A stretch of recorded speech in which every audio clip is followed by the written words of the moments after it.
Welcome back to a new episode of Podcast on the Brink, Tuesday, August 19th. Indiana wraps up its exhibition tour in Puerto Rico last week. Had a ton of coverage of that on Inside the Hall. We had Josh Pose on for 2 episodes down there. Those were very well received episodes. Josh did a great job of covering the team down there in Puerto Rico. This week's guest on Podcast on the Brink, Galen Clavio. Before we get to Galen, one of my favorite guests to have on the show, please, if you haven't done so, please take a minute to leave us a rating and review over on Apple Podcasts. Leave us a 5-star rating over on Spotify. For those watching on YouTube, subscribe to the channel, like the video. I've noticed the last couple of weeks we're getting a lot more likes on our video podcast episodes, so that's always good to see. So thank you for that support. Continue to do that. Galen, I was looking back at my notes. October 28th was your last appearance on this podcast. We were talking about Indiana's triumph down in Knoxville, Tennessee. We were thinking, what, top 10, top 15 team, and here we are with another reset of IU basketball. I guess to start out, first of all, how you doing? I know you got a lot going on with school starting next week there in Bloomington and your duties with the media school, so thanks for taking the time. Yeah, no, great, doing well. Thank you for having me on. I can't believe it's been that long. It feels like it was not that long. Let's put it that way. Yeah. So I guess how surprised are you that we're kind of back at this point now after another 4 years? It feels like obviously there was 9 years of Crean, so that was a longer tenure for an IU basketball coach, and then we've kind of had these successive 4-year stints for coaches and another reset. And I feel like some of us maybe kind of fall into that trap of now there's a new coach and now there's reason for optimism again, but you don't really know what's going to happen. I'm just curious your thoughts on ending up back in this spot, and if you're surprised at all that here we are again. If I recall my October appearance last year, I think we talked quite a bit about how there was, even though they looked good at Tennessee, there was a big wait and see aspect because there had been a lot of trust lost in Mike Woodson and that whole project because of what had happened the previous spring. So I wasn't shocked when it went the way that it did last year. And I remember talking with some people before the season and saying, well, if X and Y round into shape and if they can integrate Ballo into the offense, then I think they'll be more competitive than they were. Unfortunately, it never really happened. And it was one of those classic, I guess, as much as you can call a classic Woodson team after only a 4-year stint, but it seemed to have a lot more potential than what actually ended up happening in real life. And so I think it's more disappointing than surprising that we're back at this level. And it's, again, I think we've burned a lot of bridges just like overall in terms of how people view IU basketball. And that really extends to all different levels. And so it's an interesting spot to be in as much as last year, while I would say maybe not as bad feeling as the previous year, was just as frustrating in a lot of ways. And, it's left us in a spot where I think for a lot of IU fans, it's like, all right, seriously, we're back at this level again. And I understand anybody that feels that way at this point. So last year, maybe going into the season, there was a bit of a distraction because of the football season was going on. It kind of feels the same way a little bit this year because there's so much excitement, even maybe more so excitement at this time of year going into football, because a lot of people didn't know what to expect with last year's football season. And, the joke's always been football has been something to pass the time before basketball in Bloomington. It's not really that way anymore now after just one season of Curt Cignetti. I'm curious, somebody that lives in Bloomington, you've followed that program, the football program, for such a long time. And you've got students now coming back to campus in Bloomington, and we're covering football for the first time this year on Inside the Hall. Obviously not as in-depth as we do basketball, but we are going to add some football coverage and excited about that. But what's the feeling just that you've gotten thus far on campus, just in terms of the excitement leading into this fall sports season with football? It's very high. And this is something that isn't just limited to campus. It's something that we see in most of the social media circles. It's certainly something I hear about when I talk with people. Like there's legitimate hype and excitement about IU football, and there should be.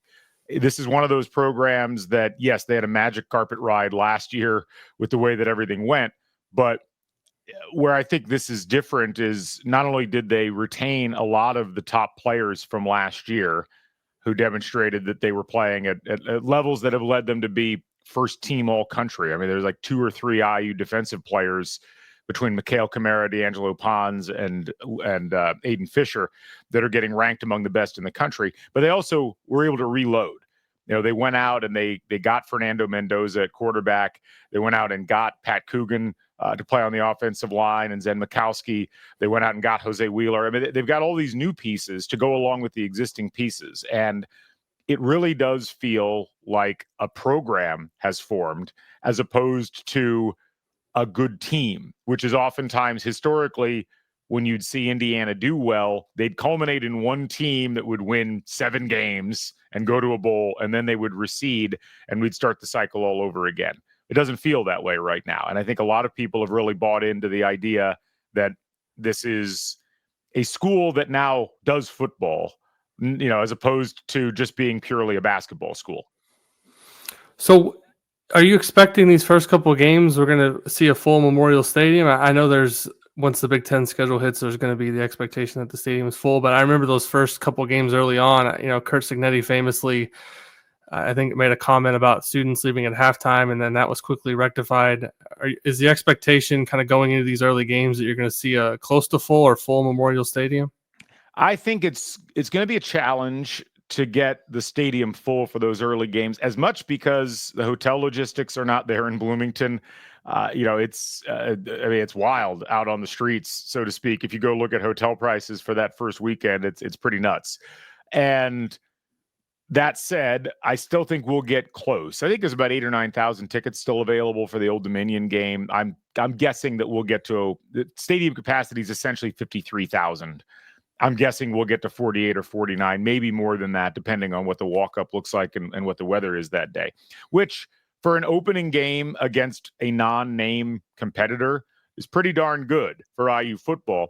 I think we could use some more hotels. If there's any entrepreneurs out there that would like to try to open one, I'm happy to go into business with you on this. But in addition to that, you know, so many of people that come to IU football games come from out of town. They come from the north side of Indy, or they come from Fort Wayne, or they come from the region.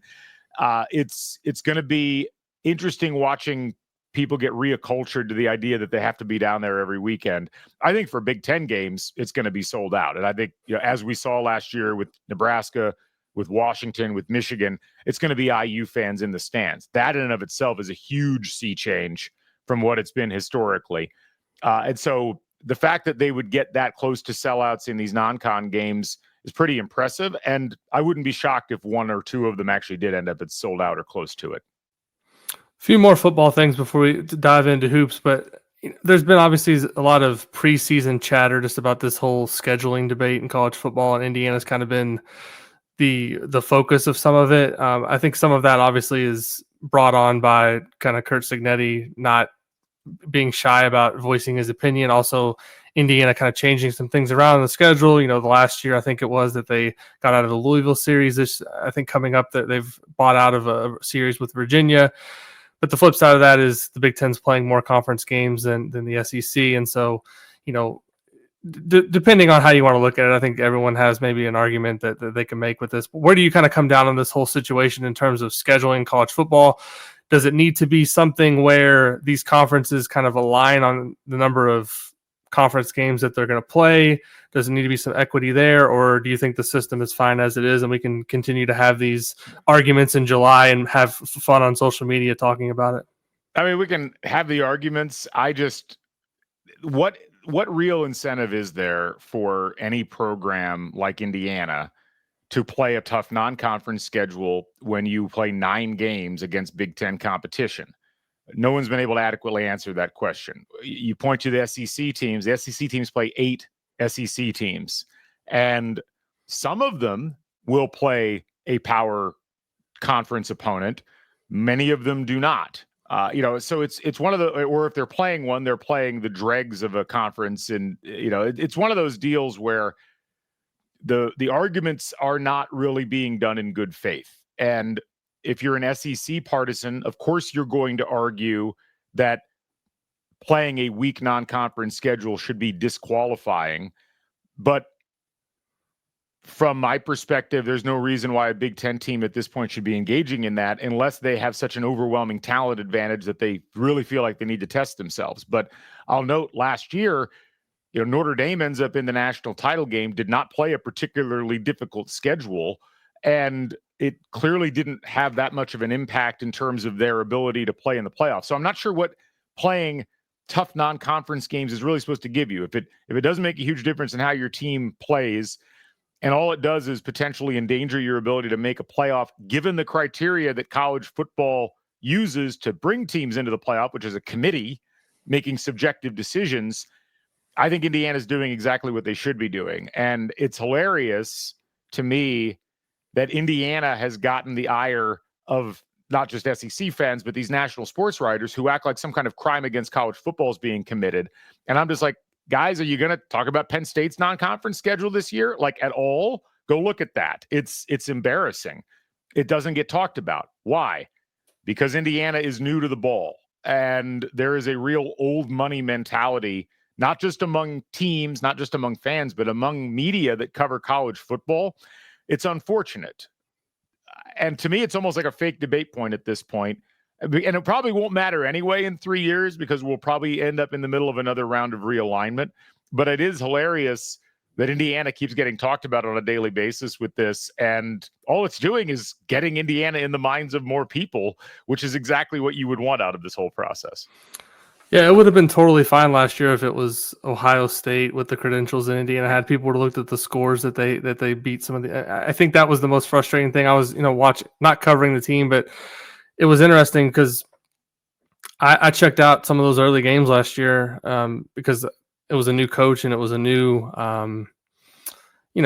a new beginning, and I wanted a chance to see if it was going to be any different because I've watched IU football over the years, and you kind of get to that week 5 or 6, and it's like, all right, well, we've seen this story before. Well, it felt different from the beginning last year, and it was actually a really great story. Like a lot of these national writers could have embraced the fact that there was this Indiana team that look at the program's history and look at what it's done over this long period of time, and it was really just a great story just in terms of that turnaround and improbable. I mean, I don't have a list of the most improbable college football seasons in the last 20, 25 years at the the major conferences, but it had to be up there. And instead of embracing it, it felt like as the season went along and they realized, well, there's a chance Indiana can make the playoff. It's like, we don't want to give up one of these spots that one of these traditional powers could have had to good old Indiana. Their story was cute for 5 or 6 weeks, but now they're continuing to win. They might actually crash the party. So that, to me, was the most disappointing thing about it. And it's kind of the opposite in what college basketball. There's every year in March, there's Cinderellas, and right, all these national guys write about these Cinderella teams, and it's like the greatest thing. And we can't wait to see 15 beat 2, or we can't wait to see 16 beat 1. And in this case, it was actually a really good story with a program that, it wasn't like Indiana cut any corners with what it did last year. This was a lot of guys from the portal, obviously, that were under recruited, and obviously the James Madison guys Brink coming up a level. And it was just really, I don't know if you simulated the season 100 times in a video game, it would have never happened. It's one of the greatest stories in American sports history. I mean, Indiana, the most downtrodden of teams. They trade losingest program in FBS history back and forth with Wake Forest and Vanderbilt. Like, that's how bad they are. Like, however bad you think Northwestern is in basketball historically, that's Indiana in football. And, it wasn't just that program rose out of nowhere, out of no expectations. The most optimistic expectations from national writers last year were like 5 wins. And to boat race almost the entirety of their competition through the first 10 weeks, and to do so with a coach that had this remarkable backstory like Curt Cignetti had, to do it with a lot of the emotional and skill core of the team being a bunch of guys that came from a non-Power 4 team in James Madison, to do it in a year when the playoff expands and suddenly there's opportunity that should have been a story that the nation embraced and that college football writers embraced. And they did, as you pointed out, for a little bit. What I found fascinating last year in this whole debate was this idea of who gets to be the underdog, who gets to have the underdog story. As much focus was on Indiana and their schedule, Boise State, no one questioned their, winning their conference and being in the playoff. I mean, go look at what Boise State did. Yes, they played at Oregon. Good for them. They also played the likes of Utah State and San Diego State and Nevada and San Jose State and Wyoming, and no one batted an eye. No one said, well, even though they, were an automatic qualifier, they don't belong. There was, oh, look at Boise State and Ashton Jeanty and what they've accomplished. So there really is, I think, it was a real missed opportunity to talk about a great story. And it wasn't uniform. I mean, Nicole Auerbach did a great story on NBC Sports profiling Cignetti and the Hoosiers late in the season. They got a lot of attention kind of begrudgingly paid to them when they did make the playoff. But this is how it works at that level. And one of the things that I found hilarious in the arguments against the playoff historically and against revenue sharing and all the things that have happened in college sports was this idea of, oh, this might hurt competitive balance. And then you look at the top 20s of college football for the last 25, 30 years. Where's the competitive balance? It's the same cluster of teams doing everything. So I love the fact that Indiana not only did what they did, but they've come back and said, we're not going anywhere. Will they have the same level of success last year for this year as they had last year? I don't know. But I think they're positioned to be able to do so. And I think it's fascinating that there seems to be this much preemptive attention to trying to knock Indiana down a peg. It's very, I remember, if you listen to Men in Blazers, the podcast that covers the English Premier League, they'll always mention this thing about how there's this mentality about instead of celebrating others' successes, we try to knock the successful down a peg to, if we feel like they've gotten too successful. That's kind of like how it feels with Indiana in the national press right now. But I think Indiana should embrace it because, hey, how often do we get to play the villain in things? Right. Take the free publicity, right? And take the momentum going in the season. Shifting gears, obviously, to hoops. We saw last season with football, the thing that changed was obviously getting Curt Cignetti, because it's not just about changing the coach, or not just about changing the players. The coach is the one that is the CEO of the program. He oversees everything. He had the blueprint of how to flip this thing. So now basketball changes into the hands of Darren DeVries. I'm curious, just from your thoughts on your early impressions of how he's handled from March, I think it was 18th, until now. I can just tell you from my perspective, which is a media perspective, things that I've been encouraged by. Obviously, having an open practice is something we hadn't had for the last 8 years. We actually got to see a little bit behind the curtain. It wasn't anything, secret that we saw. It was an hour of workouts, but it was just an opportunity to see something we hadn't seen really since the Tom Crean era. So appreciative for that. Had a chance to sit down with Darren DeVries and talk to him in his office for 35 minutes. Again, the last two coaches, that never happened. Again, this is from the media perspective, but I think people also have to understand our perspective is to bring information to the fan base, and that really wasn't happening over the last 8 years. And so I think those have been things that I've noticed so far that have been welcome changes. Also, just listening to the way he talks about running a program, there's not a lot of buzzwords. There's not a lot of things that you look at and say, well, he doesn't really mean that. He's just saying that. It seems like he actually does have a concrete plan for how he wants to do things. He has a style that he's recruiting to, trying to bring players in. Obviously, he wants to play up tempo and shoot a lot of three-pointers. He has brought in the pieces to do that. I'm curious, just from your perspective, watching these first, 5-6 months of how things have gone, what have been your impressions so far? My impressions have been very favorable. And I think what the vibe I get off of DeVries is this is an exceedingly normal type of guy as coaches go.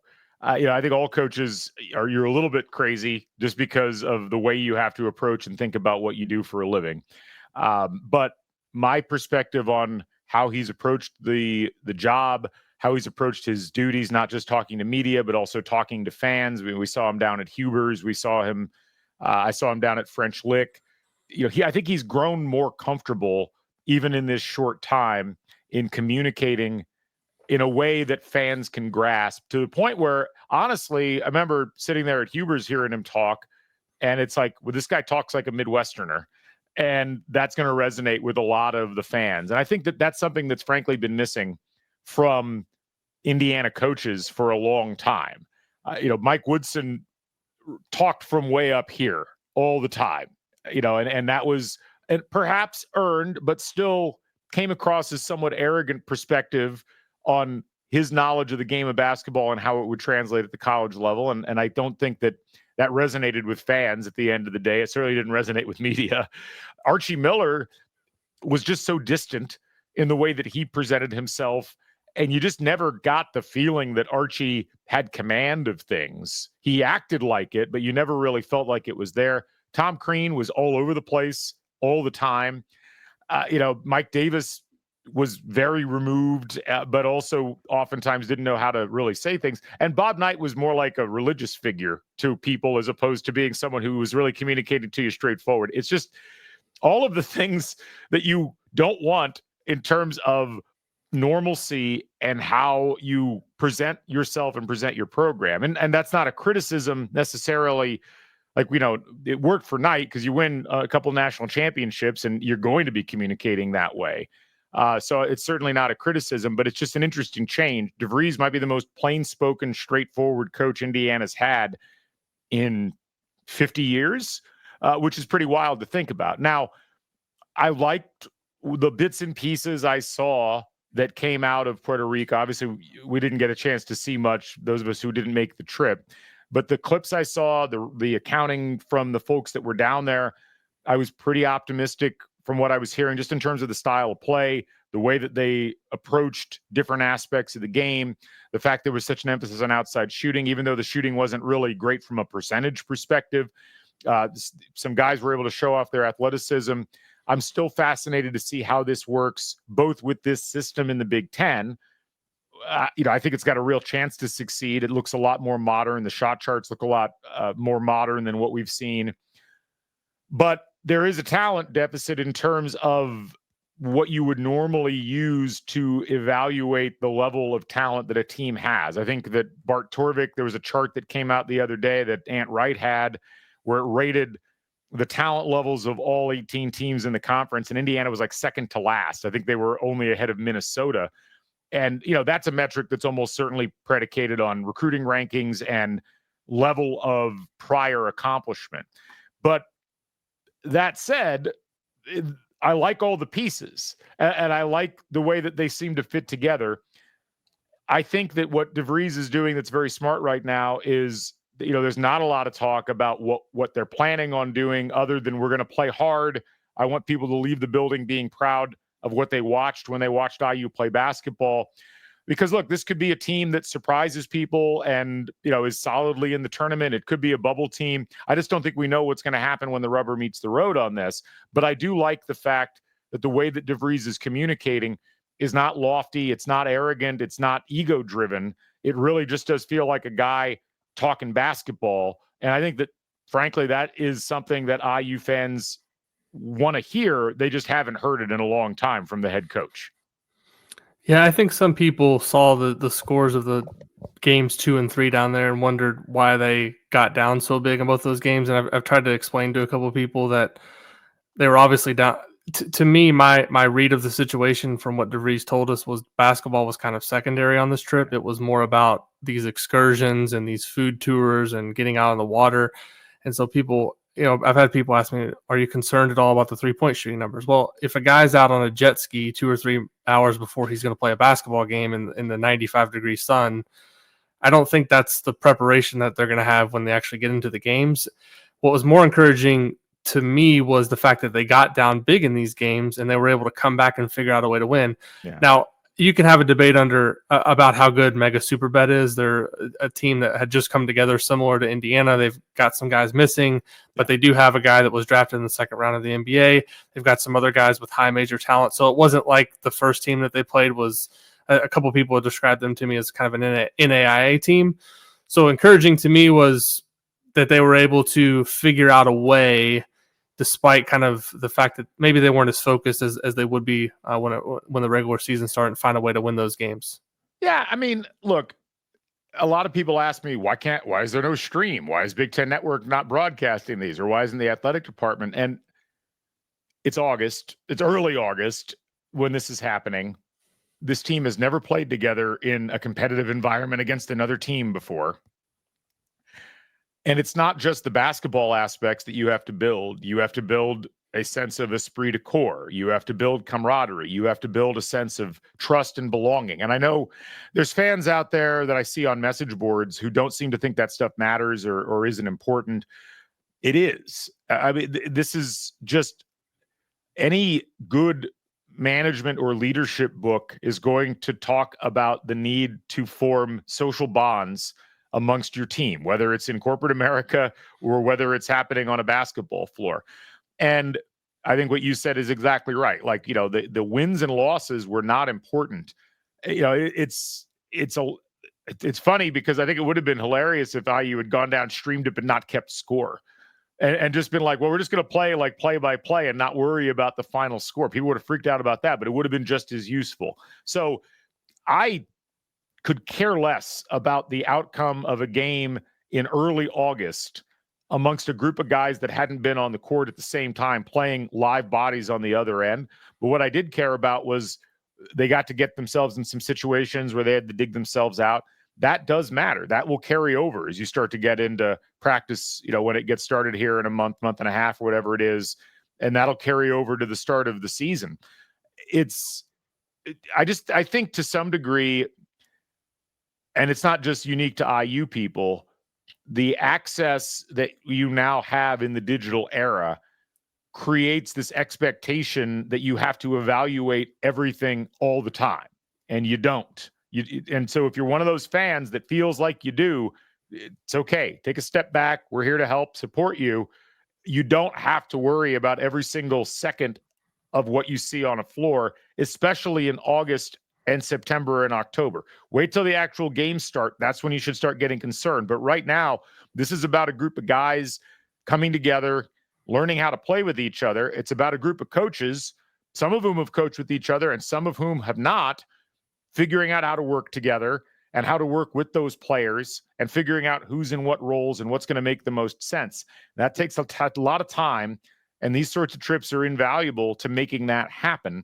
So, there's no guarantee it's going to happen, as we've seen. I mean, IU's gone on trips and done things, and they haven't really led to coalescing. But let's give this some breathing room, is my perspective on all of this. And I was thrilled that we got some nice comebacks, but ultimately it wouldn't have mattered if they lost by 20 in all those games.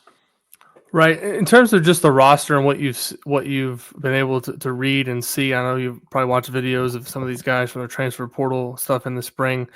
Is there a guy or two that maybe stands out that intrigues you going into the season? You want to see how their game translates to the Big Ten? There's is all of them a good answer? I mean, I would say the guys, I feel like to some degree, we know that Wilkerson and Connerway and Tucker DeVries are going to be kind of the core of this team. I was really fascinated by what we saw out of Reed Bailey, because that's a guy who him and Connor Enright are kind of the two players where I'm like, I don't totally know if what you do is going to translate to the Big Ten level on a night in, night out basis for two different reasons. I mean, Bailey it's really, he had success obviously at his previous stop, and the numbers look good, but you look at the numbers and you're like, well, gosh, he didn't grab a ton of rebounds, and I don't understand how he fits within this system if he's going to be around the perimeter all the time. And then even there, he didn't shoot a lot of threes, but he hit a lot of threes percentage-wise. But I was really encouraged by what I saw there, and I'm curious to see how that works. With Enright, Indiana hasn't had a true irritant at that position in a long time. And I think that's been something that's been missing from the DNA of Indiana. Like we haven't had a lot of on-court behavioral problems for the opposition. We've had some on-court behavioral issues for Indiana. I mean, as much as Devontae Green had his adherents and his fans, like, he created a lot of problems, but and then he would solve some of the problems and then create other ones. And that's just kind of how he was as a player. But we've always kind of been envious of these players that just annoyed the hell out of you on other teams. And we haven't had a whole ton of those guys recently. So I am curious to see if the rest of his game can match up to that, because that's a great weapon that you can hopefully utilize throughout the course of the year. And then honestly, like a lot of the other players that are in the mix, I just don't entirely know yet what to make out of. Like, is Sam Alexis going to be a guy you can get regular minutes out of? Trent Sisley, I liked what I saw. I liked the energy. If he's ready to play right away, that's been the big question mark, because I heard mixed reviews about whether people thought he would actually be able to hit the ground running. So, and honestly, I could go that way for almost every player on the roster at this point. Like, outside of that three I said at the beginning, I have a lot of questions about how everybody reconciles on the floor. So I'm actually kind of looking forward to it, because from my perspective, it's so rare that you get introduced to a bunch of guys at once. It's less rare now in the portal, but we won't know till probably game 10 who we can rely on the floor, who's got what tendencies. It's going to be really interesting to watch that all unfold. Yeah, I like the idea that it's a brand new start, and obviously you can't do that in obviously football, it was a brand new start, but you can't completely turn over a football roster just logistically, and with the numbers, you got to be able to keep some of the guys just because there's so many players. But in basketball now, with the portal, being able to completely flip the roster, I know there was a lot of fans that I heard from last spring. Well, do you think they're going to keep Bryson Tucker? Do you think they're going to keep Miles Rice? And it's like, probably not, as it all unfolded, and it's probably for good reason. Not that any of those guys I think were bad guys or bad players, but sometimes you just kind of need a new direction. And I think now with the portal and being able to totally reset a program, not just from a coaching standpoint, from a player standpoint, they filled out the roster with quality players. Now, are all of them proven high major players? No, but you look at Tatum Conaway, he was the player of the year in the Sun Belt, led his team to a NCAA tournament appearance, played against Kentucky, so he's played against good competition. Reed Bailey was down there at Battle for Atlantis, had really good numbers for Davidson, one of the better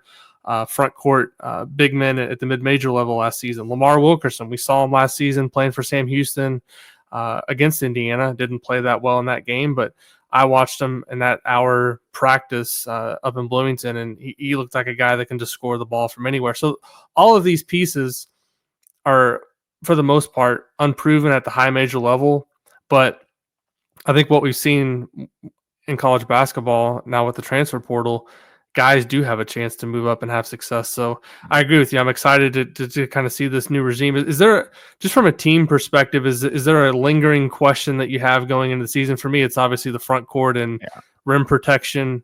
I think in the Big Ten, you're seeing more programs kind of shift to a more modern style play. And I say that, and then I look at what Dusty did last season, and then I look at the front court he's assembled this year in Ann Arbor, and they're going to have obviously a modern style play with some really talented front court players, so they're going to be able to play in multiple ways. And you think about Michigan State historically has always had those big, tough front lines, but I don't necessarily see a ton of dominant bigs in the Big Ten, at least on rosters going into the season. So I think it's something that Indiana is going to be able to navigate if they can rebound as a team. And obviously they're going to have nights where they get beat up in the post, but for me, it's the front court. Is it similar for you? Is there something else maybe that it's a lingering question?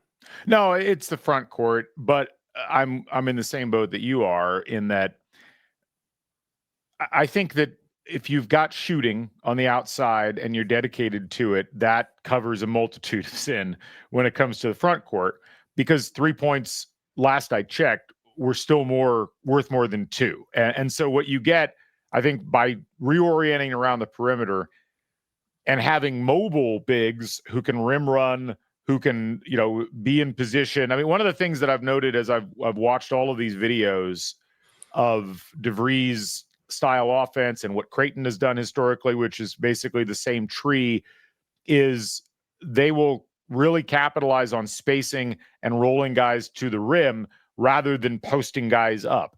Can you live on that in the Big Ten? We've been told no time and time again, but the Big East is just as physical and just as talent driven as the Big Ten is. And somehow teams have managed to thrive in that conference using a similar kind of style. And so the big thing, I think, for this upcoming year is just it's not even the lack of bigs. It's what is the actual mano-a-mano quality of the players going to be against the players that they're going up against on a nightly basis. And you can overcome a lot of talent inequity by playing hard, which is why I think Darren DeVries has really emphasized that, as any good coach, frankly, should.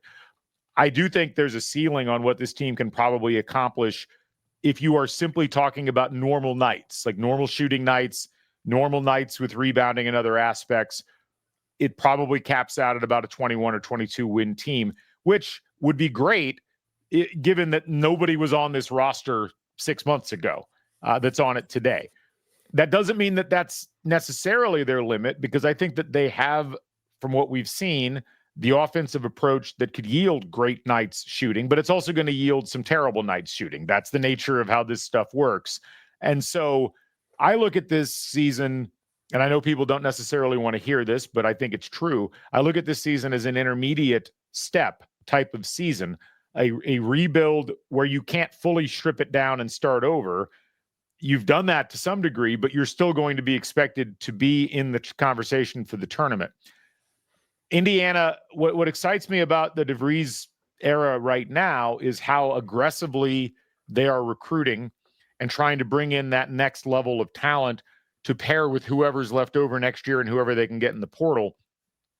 That, like, this season's going to and to some degree, it's like you hear Curt Cignetti in football talk about how their recruiting was last year versus how their recruiting was this year. And the way he talked about it is last year they were selling a lot of hope. They were selling a lot of promises, or, hey, look what we did at James Madison. They weren't selling what was going on in Bloomington because it hadn't happened yet. This year, with last year now in the books and the level of success, now a lot of doors opened that weren't open before. What's interesting about DeVries' recruiting is the doors have been open for a lot of these players, and some of that is the recruiting prowess of Drew Adams and Rod Clark and the way that this staff has gone about things, but some of it is the offense and the way that this team has said they're going to play and the pedigree of this coaching staff. So what they're able to do with this collection of talent is going to be a great sell for future seasons, because you can say legitimately, we put together a team of players that were bits and pieces from all over the country, but they fit styles and they fit approaches to playing. And that's what we're going to live on the court and in the practice facility. And that's where we can plug you in. And here's what it can do for you. So I look at this season and I say to myself, yes, I have questions about the roles, and maybe there'll be roles and players and situations that won't work as well. But I look at that as a nice runway to bring in recruits who can help in those specific areas where Indiana looks deficient, because you could say, all we're missing out of this equation is you. Let's get you in here and let's see you elevate this system to something even greater. And look what we did even without, that particular piece in place. Very well said, Galen. I know you've got to run here shortly. You got a busy week with students arriving on campus. Quickly, how are things going at hopefully not too low of a question. How are things going? I know how things are going with some of your students, because some of them I've interacted with very closely with the last couple of years, and it's been exciting to see some of them go into the real world, get jobs, and have a new group of students that are going to be writing for me this year. So the media school continues to do great things. Glad that we've been able to continue to communicate on that, and you've always been gracious and helpful, helping me identify students that might be a great fit for Inside the Hall. But just quickly, how are things going with the media school, and excited for another year to begin? Things are going great. We have never had more students in the media school. We're about 2,500 students at the undergraduate level. Sports media has been doing awesome. We got over 300 students in that program, and they work on a variety of things. It's not just the folks that you guys get to know at Inside the Hall, but it's also the behind the scenes folks that are doing production. All those Big Ten Plus games, those are all student produced, and that's a lot of the people in this program. So we've been really proud of what our students have accomplished. A big shout out to Kara Adams, who won the Lisa Byington Award with the Big Ten Network as the best female student broadcaster last year. We got a great group of students coming in this season, many of whom have already been working covering other sports. And one of the things that might be interesting to all your football fans, now that you're covering it, we're going to have a live show from Memorial Stadium Thursday nights at 8 the IUS TV is going to be doing. You can check out CrimsonCast Twitter account. We'll retweet it so everybody can watch. But some great things going on here, and couldn't be happier to come into another football and basketball season and get a chance to cover everything.